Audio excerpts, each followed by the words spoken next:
संगत जी, ये सवाल जवाब इस शनिवार के हैं। बाबा जी हमेशा की तरह स्टेज पर 10 मिनट पहले आ गए थे। जब बाबा जी स्टेज पर आए थे तो एक लड़की शब्द पढ़ रही थी, गुण गावा नित तेरे, तुझ बिन अवर न जाना मेरे साहिबा। संगत जी, इसके बाद 4 और शब्द गाए गए। दूसरा शब्द था, जो मांगे ठाकुर अपने से, सोई सोई देवे। तीसरा शब्द था, जिसदा साहिब डाडा होवे, तिसनु मार ना साके कोई। चौथा शब्द था, तुहियों है मैं नाही। संगत जी, जो लास्ट में शब्द पढ़ा गया वो था, तेरे परोसे प्यारे मैं लाड लडाया। संगत जी, इसके बाद सवाल जवाब शुरू हुए। पहला सवाल किसी भाई ने किया था और दूसरे सवाल में एक लड़की ने बाबा जी से पूछा, नामदान लेने के बाद धुन सुनाई देती थी लेकिन अब धुन सुनाई नहीं देती। बाबा जी ने जवाब दिया, बेटा मैं जैसे बार बार विनती करता हूँ कि जो धुन है वो आती जाती नहीं, वो 24 घंटे हमारे अंदर चल रही है। हमारा ध्यान कहीं और चला जाता है।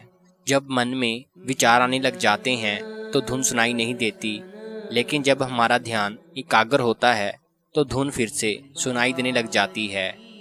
संगत जी, नेक्स्ट सवाल में एक लेडी ने बाबा जी से पूछा कि बाबा जी, राधा स्वामी बड़े हैं या गुरुदेव। बाबा जी ने जवाब दिया, बेटा हमें ऐसे नहीं सोचना चाहिए, हमें किसी के साथ तुलना नहीं करनी चाहिए।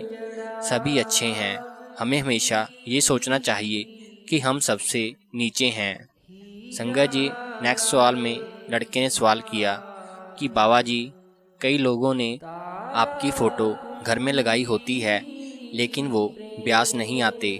वो लोगों से झूठ बोलते हैं कि हम ब्यास जाते हैं और वो नाटक भी करते हैं। बाबा जी, ऐसे लोगों का क्या करना चाहिए। बाबा जी ने मुस्कुराते हुए जवाब दिया, पीट दिया करो। यह सुन के संगत हंसने लग पड़ी। फिर लड़का बोला, बाबा जी सच में। फिर बाबा जी ने समझाते हुए जवाब दिया, बेटा अगर हम किसी के साथ धोखा करेंगे तो बुरा हमारा ही होगा।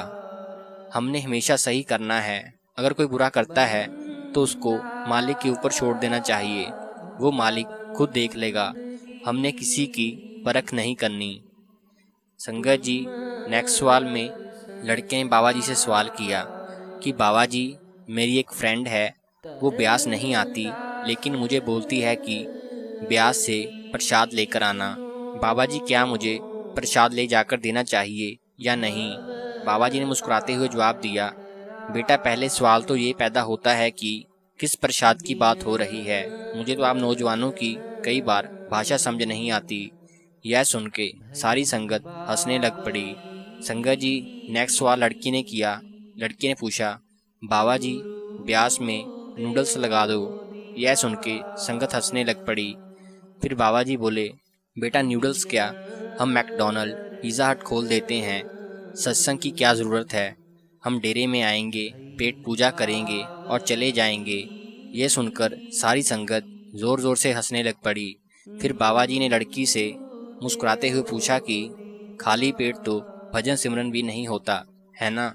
संगत जी, एक सवाल में एक लड़की ने बाबा जी से पूछा था कि बाबा जी, मैं यूपी से आई हूँ, मैं वहाँ सत्संग घर में मोबाइल पॉइंट पर 10 साल से सेवा कर रही हूँ। बाबा जी, मुझे नामदान की बख्शिश करना और मुझे हिम्मत देना कि मैं अपनी पढ़ाई पूरी कर सकूं। बाबा जी ने मुस्कुराते हुए सिर हिलाया। इसके बाद संगत जी, इसके बाद एक लड़के ने बाबा जी से सवाल किया कि बाबा जी, 2 महीने पहले ब्यास में मेरा एक दोस्त बना था। हम काफ़ी अच्छे दोस्त बन गए थे, लेकिन अचानक से उसकी कॉल और मैसेज आना बंद हो गए। बाबा जी, हमारे बीच छोटी सी लड़ाई हो गई थी, लेकिन मैंने उससे माफ़ी भी मांग ली। लेकिन बाबा जी, वो अब मुझसे बात नहीं कर रहा। बाबा जी, मुझे क्या करना चाहिए। बाबा जी ने जवाब दिया, बेटा ज़िंदगी एक स्टेशन की तरह है। यहाँ पर कई मुसाफिर चढ़ेंगे और कई मुसाफिर उतरेंगे। हमारी ज़िंदगी में किसी ने आना है और किसी ने जाना है। अगर हम छोटी छोटी बातें दिल पर लगा लेंगे तो ये ज़िंदगी कैसे कटेगी। संगत जी, कुछ सवाल जवाब रह गए हैं जो कि मैं आपको नेक्स्ट वीडियो में शेयर कर दूंगा। संगत जी, अगर आपको ये सवाल जवाब अच्छे लगे हो तो चैनल को सब्सक्राइब ज़रूर करें।